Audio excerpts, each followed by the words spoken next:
Le gouvernement malien a mis fin à l'accord pour la paix et la réconciliation au Mali avec effet immédiat. L'annonce intervient après quelques mois de reprise de combat entre les parties signataires, notamment les rebelles séparatistes du Nord et l'armée malienne. Les autorités de transition dénoncent le non-respect des termes de l'accord signé en 2015 avec les groupes rebelles indépendantistes dans le but de mettre fin au conflit armé qui sévit dans le pays depuis 2012, alors que l'accord d'Alger était jugé essentiel au maintien de la stabilité au Mali.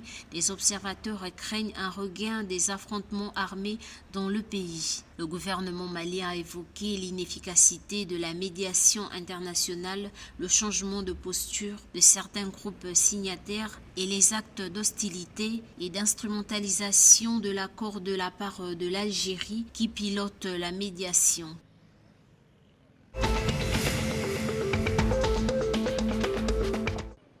Sous sanction de la CEDEAO, les autorités de la transition au Niger ont instauré un fonds appelé Fonds de solidarité pour la sauvegarde de la patrie, recevant des contributions financières volontaires des Nigériens. Depuis le 25 janvier 2024, les autorités de la transition prélèvent automatiquement 10 francs sur les appels et les souscriptions aux forfaits voix et Internet via les compagnies de téléphonie mobile comme Airtel, Move, Zamani et Niger Telecom. Cette solution s'aligne sur la pratique déjà en cours dans d'autres pays membres de l'Alliance des États du Sahel, AES, tels que le Burkina Faso et le Mali. Cette démarche vise à reproduire le succès rencontré dans ces pays voisins qui ont pu mobiliser des ressources financières significatives pour renforcer leurs forces de défense et de sécurité.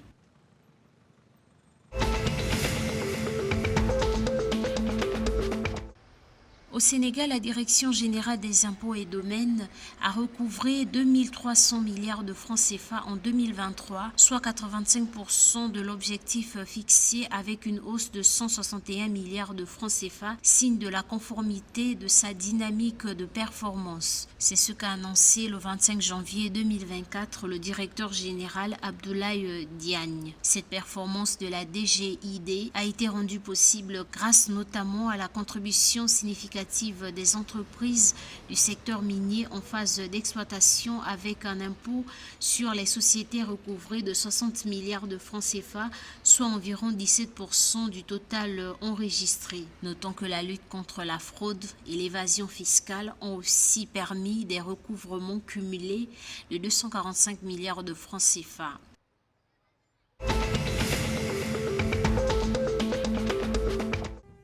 Dérobés à l'époque coloniale, le British Museum et le Victoria and Albert Museum vont restituer au Ghana des objets en or et en argent de la cour royale à Chantilly, ont annoncé le 25 janvier 2024 conjointement les musées et le palais royal. Ces objets ont été accaparés après la troisième guerre anglo-ashanti en 1874 et comprennent un total de 32 pièces. Cette décision intervient après un demi-siècle de discussions entre le palais Manhia et le British Museum. Il y a 2 ans, la République du Bénin voisine a reçu des dizaines d'objets d'art volés en 1892 par les forces coloniales françaises dans la capitale de l'ancien royaume du Dahomey.